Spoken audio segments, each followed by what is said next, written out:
Здравствуйте все! Добро пожаловать на канал Магия Песка. Старинные турецкие гаремные гадания для вас.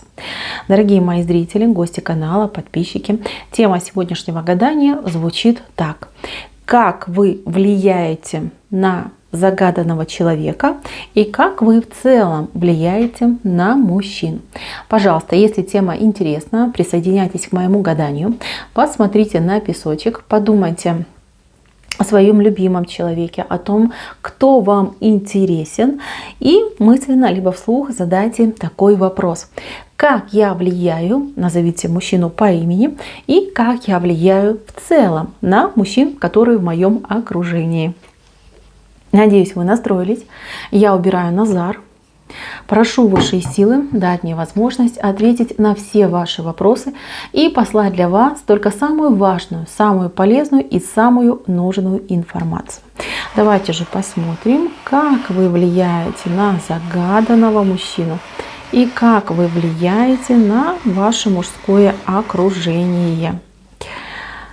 Да, интересно, интересно. Ну, кому не видно, я думаю, всем видно, да, прекрасная лань, просто прекрасная лань вышла, грациозная, очень пугливая и при этом очень прекрасная. Девочки, ну, давайте, да, по порядку. Как вы влияете на загаданного мужчину? Как вы на него, вы тут в паре с ним вышли, видите, вы в паре с ним, как вы на него, вы его вдохновляете, вы его балуете, вы его, не знаю, там возносите просто к небесам. С вами у него поднялась очень сильно самооценка. Мало того, он мог, какие-то, может быть, вольности он даже может позволять, там, учить вас, поучать, там, чем-то распекать, там, говорить, вот ты там не это самое не знаешь, да, вот спроси, я вот умный, я тебе все подскажу. То есть это не потому, что вы какая-то глупая, нет, это потому, что вы в этом человеке просто растворились. И есть у вас такая особенность растворяться в мужчинах, которых вы любите.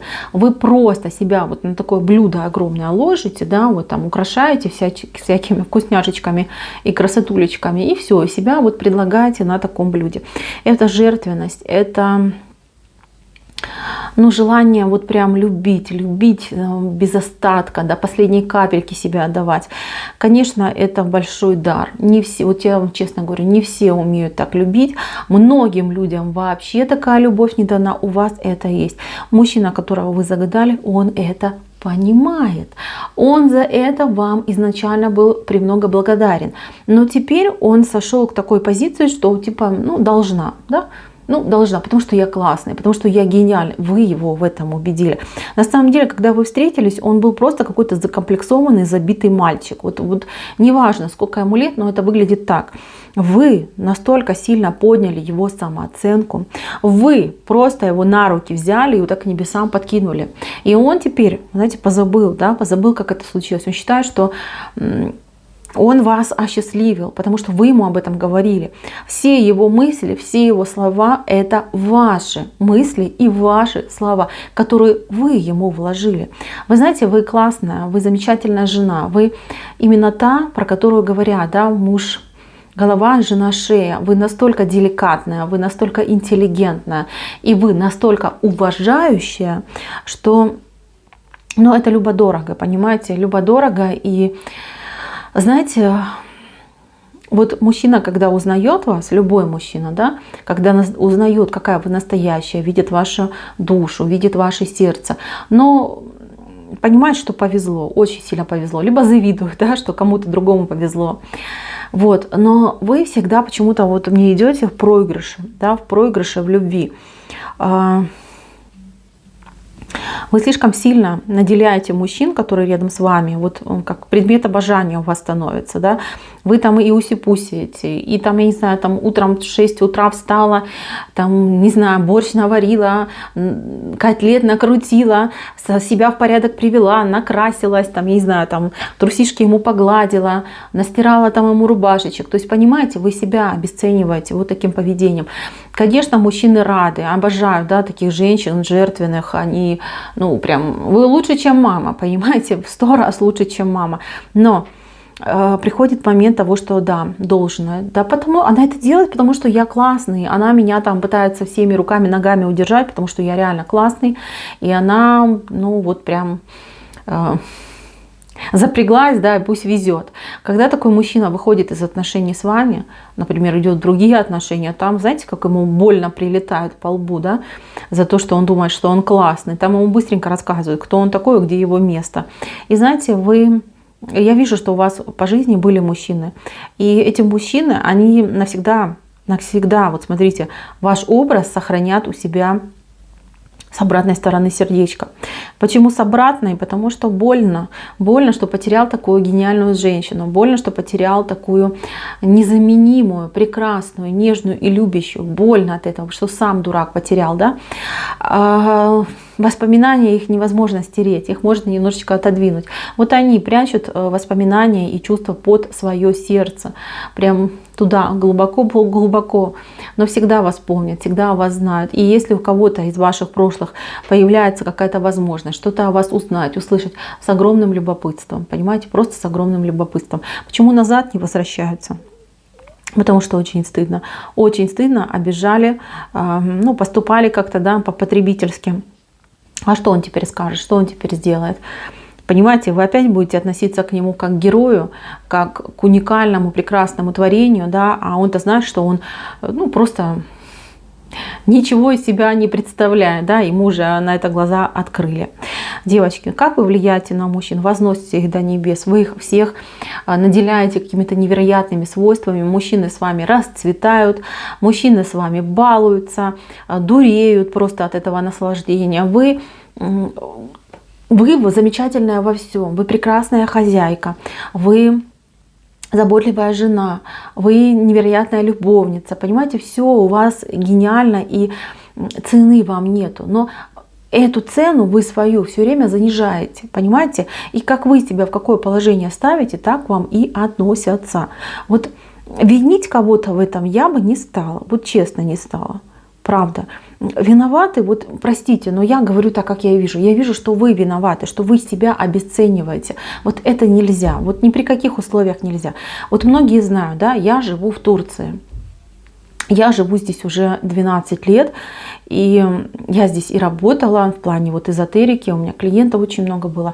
И я скажу вам так, что здесь есть такая культура прям, да, обожания девочек. Каждая девочка здесь это турецкая принцесса, вот не меньше, не больше, да, вот она принцесса. И она с детства впитывает от своих родителей, что она принцесса. Когда она вырастает, она также ведет себя и с мужем. И пусть у нее будет там огромный нос, там некрасивое лицо, там, не знаю, она там неряшленная, неоприятная и прочее, прочее. Она все равно будет принцессой, и она будет нести свой вот этот вот лик, да, принцессы, гордо по жизни. И мужчина, который с ней рядом будет, он тоже будет к ней относиться как к принцессе. Вот что идет, да, потому что она себя так ставит. И знаете, я столько вот повидала, да, насколько они тут, ну, рулят, да, ситуацией, мужчинами, как мужчины тут бедненькие, готовы на все, да, ради своих этих принцесс. Многие вот говорят, да, мужчины турецкие там любят иностранных женщин. Конечно, любят, потому что иностранки, они, ну, самый выгодный и дешевый вариант, да. Чтобы получить принцессу, он ей должен там минимум сколько-то золота надарить, да, у каждого там по возможностям. Но тем не менее, принцесса не пойдет там жить к родителям.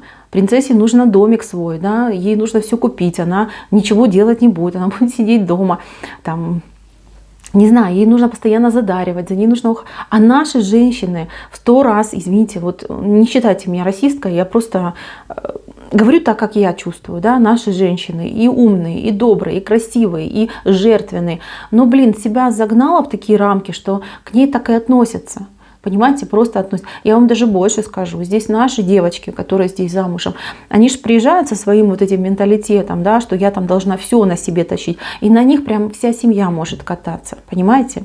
И с родителями живут, своего угла не имеют, и там всех обслуживают, и для любимого мужа там старается как может. Милые мои, хватит, вот хватит себя обесценивать. Я честно скажу, вот я вас учу, но я учу со своего опыта, потому что я тоже такая вот глупенькая была, там приехала, да, полная любви и надежд. И вот Столкнулась я с реалиями. На моих глазах выходила моя заловка замуж, девушка моего же возраста. Да, вот как это все происходит. Меня так это поражало, меня так это удивляло. Я думаю, Господи, ну вот как, да, несправедливо. А все ведь идет от воспитания, все идет от родителей. Вот женщины, вот кто смотрит, да, мамы, девочек особенно, воспитывайте своих доченек именно как принцессы. Если девочка уважает себя, то, поверьте, ее будут уважать все. Все. Вот у вас есть такой недостаток. Знаете, меня мама тоже воспитывала, что она мне говорила, вот ты девочка, да, ты же вырастешь, у тебя там будет муж, детки, ты должна все делать. Ну вот я так и выросла, я так и делаю. И у вас я тоже точно такую же картинку вижу, понимаете? И это, я думаю, 98% наших девочек славянских вот все с такой проблемой по жизни и идут. Поэтому, мои милые, поменять себя никогда не поздно, никогда, запомните, пока мы живем, мы можем поменять в принципе все и выйти из любой, даже самой фатальной ситуации. Все это можно сделать.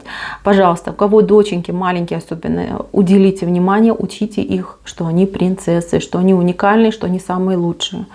Пусть лучше она вырастет с высоким самомнением и будет это транслировать на всех окружающих и получать от этого результат, чем вот она станет жертвой, да, вот, бытового, я так скажу, насилия таки, да, потому что вот эти все обязанности семейные, это действительно какое-то насилие над личностью, когда тебе нужно все переделать, да, и все только сидят и ждут, когда же ты это все доделаешь. Так, ну что-то я отвлеклась, извините, пожалуйста, но вот как-то накипело. Просто так уже обидно за наших девочек. Вот делаю эти гадания, и прям сердце кровью иногда обливается. Клиентам делаю, да, вот прям так мне вас жалко, девочки, становятся. И понимаю, что это тоже во многом похоже и на мою историю. Да, вот важно вот наше новое поколение не загубить и воспитывать правильно. Понимаете, правильно. Так, что я еще вам хочу сказать. Мужчины в вашей жизни были, мужчины в вашей жизни еще будут. Вы очень интересная, мужчинам очень нравитесь, но иногда тут такой момент происходит, что вы, немножечко, знаете, вот с холодным взглядом бываете. Вы очень ориентированы на свою семью, на проблемы какие-то семейные. И иногда вы настолько сильно уходите в эти проблемы, что у вас глазки, извините, тухнут немножечко, да, становятся холодными, и вы их выше, чем там уровень, там, я не знаю, ног не поднимаете, да, вот глазки внизу. И мужчины вас, скажем так, обходят стороной, потому что, выглядит женщина нездоровой, проблематичной, прям такая вот идет, а за ней шлейф проблем тянется. Мужчин это отпугивает. Знаете, нужно, конечно же, за собой больше, скажем так, следить, не в плане того, что отказаться, да, от решения каких-то проблем, а наоборот, нужно всегда быть наготове, да, всегда понимать, что жизнь одна, и нужно ее жить так, чтобы быть счастливым человеком, чтобы у вас глазки блестели, чтобы вы шли победительницей по этой жизни. А проблемы, зачем вы же женщина, красавица и умница, куча мужчин, пусть они приходят в вашу жизнь, решают ваши проблемы, почему нет? Почему нет? Позвольте мужчинам быть мужчинами, позвольте им совершать для вас, любимой женщины, прекрасной леди, да, свои какие-то героические поступки. Вот поверьте, если вы немножечко себя в этом плане проработаете, действительно, например, поверите, что вы принцесса, благородная дама, то и мужчины будут, соответственно, по-другому немножечко себя вести. Они будут конкурировать с друг другом за ваше внимание, за вашу, не знаю, там улыбку даже, просто за вашу улыбку, да, и будут помогать вам по жизни с проблемами. Прям, не знаю, там, в лепешку будут для вас биться, потому что вы реально классная. У вас такая необычная энергетика добра и милосердия. Просто, я не знаю, тут, как мир, понимаете, вот миром помазать. Человеку легко на душе, приятно. Птички поют, понимаете, вот вы каким-то, у вас тембр голоса какой-то, у вас взгляд какой-то необычный. То есть даже не знаю, с чем это сравнить. Вот что-то такое у вас есть, что мужчин окрыляет. Вы так можете посмотреть на мужчину, что он почувствует, что он, да, действительно самый лучший в мире, там, единственный и неповторимый. Вот это ваша сила. А вы эту силу не используете. Наоборот, вы вот мужчину как бы окрылили, да, и дальше вы начинаете служить. Не надо. Окрыляйте, и пусть он служит вам. Вот, и понимает, что да, такие крылья он получит только когда он рядом с вами и служит вам. Девочки, у вас большая сила. Вот кто зашел на этот песочек, честно, очень большая женская сила у вас есть. Прям такая, знаете, мощная, мощь вот идет от этого песка. Не зря тут такие знаки у меня пошли прекрасные. Но это грация, это умение говорить, подать, быть и покорной, и в то же время вот такой воинственной. Знаете, вот вы просто, я не знаю, с чем это можно, с океаном, наверное, сравнить, да? Могучая сила, которая может быть как и прекрасна, так и опасна. Вот, девочки, пользуйтесь своими данными, которые вам даны. Не превращайтесь в служанок. Вы у меня все принцессы. Запомните это. И дочек своих тоже так воспитывайте. Так, гадание мое на этом закончено. Спасибо всем за внимание. Всем пока-пока.